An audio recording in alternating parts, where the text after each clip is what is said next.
फिर ब्रह्मा जी कुंभकर्ण के पास गए। उसे देखकर मन में बड़ा आश्चर्य हुआ।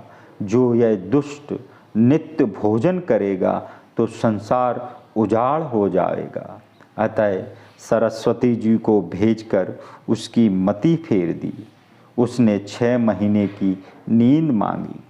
फिर ब्रह्मा जी विभीषण के पास गए और कहा, हे पुत्र, वर मांगो।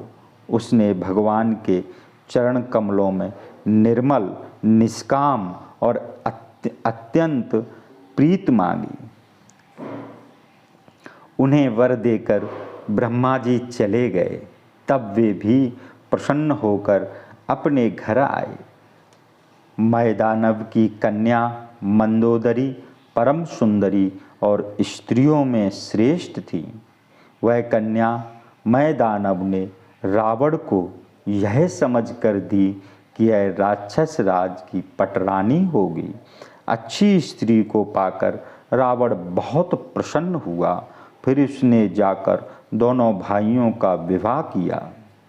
बेरोचना की देवंती वज्रज्वाला के साथ रावण ने प्रसन्न होकर कुंभकर्ण का ब्याह किया और शैलूष गंधर्व की सरसा नामक कन्या के साथ अति सुख मानकर विभीषण का विवाह किया।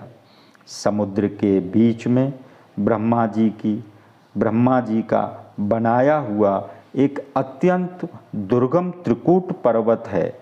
उसको मैदानव ने फिर से सुधारा और वहाँ अनेक मणियों से जड़ित स्वर्ण के घर बनाए।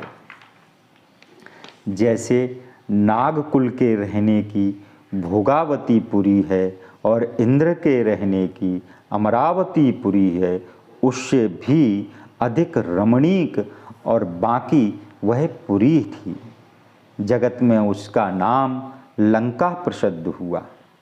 बहुत ही गहरा समुद्र, उसके चारों ओर खाई थी और मणि जड़ित सोने का परकोटा ऐसा दृढ़ था कि जिसकी बनाव का वर्णन नहीं हो सकता। भगवान की इच्छा से जिस कल्प में राक्षसों का स्वामी होता है, वह शूरवीर, प्रतापी और महापराक्रमी राजा अपनी सेना सहित उस पुरी में रहता है। पहले वह बड़े वीर राक्षस रहते थे। उन सबको देवताओं ने युद्ध में मार डाला।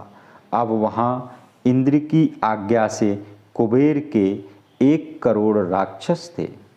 रावण ने कहीं यह खबर सुनी तो सेना सजाकर लंकागढ़ को जा घेरा। उसके भयंकर योद्धाओं की बड़ी भारी सेना देखकर सब यक्ष प्राण बचाकर भाग गए। रावण ने घूमकर सब लंकापुरी को देखा तो सब सोच जाता रहा और वह बहुत ही सुखी हुआ। लंकापुरी को सुंदर और दुर्गम अनुमान करके रावण ने वहाँ अपनी राजधानी नियत की। योग्यता के अनुसार सबको रहने के लिए घर बांटकर रावण में सब राक्षसों को सुखी किया। एक बार कुबेर पर धावा करके पुष्पक विमान जीत कर ले आया। फिर उसने खेल में ही एक बार जाकर कैलाश पर्वत को उठा लिया और मानो अपनी भुजाओं के बल को तौलकर बहुत सुख पाकर चला आया। सुख संपदा, पुत्र, सेना, सहायक, विजय, प्रताप, बल, बुद्धि और बड़ाई, ये सब नित्य नए बढ़ते जाते थे। जैसे प्रत्येक